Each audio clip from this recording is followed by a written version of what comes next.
Ja, det er Malte her igen. Så er jeg tilbage, og jeg vil gerne fortælle lidt om surrealismen og betydningsanalysen af billedet her nu, som du ser nu.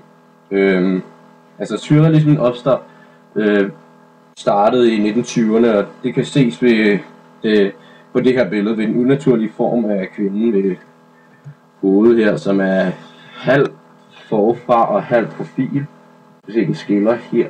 Du kan se næsen går ud på en mærkelig måde, og så her, som om den er halv profil, halv normal. Også det unaturlige valg af farver, som det røde og det grønne i ansigtet, og den helt gule hud, og de forskellige farvede hår her.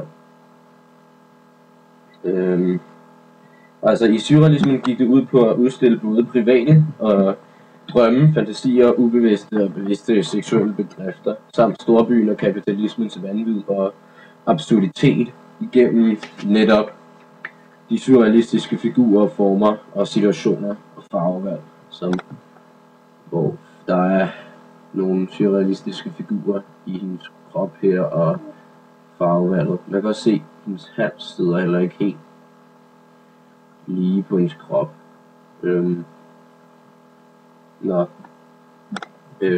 Jeg vil mene, at det her billede, det skal betyde drømme og fantasier om seksuelle bedrifter, som man kan se på, altså med den portrætteret, som man kan se ved den grønne farve her, og lidt den røde farve både i ansigtet og i neglene, som ligesom i det her billede nok betyder lysten eller seksuelle bedrifter.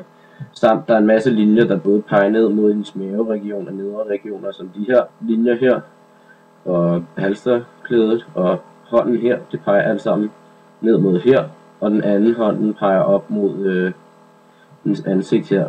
Det gør de andre sådan set også. Og det mener jeg er med til at det er billedet her går ud på, eller betyder seksuelle tanker om den her dame her. Og ja, det var ligesom alt jeg havde, så det var godt nok.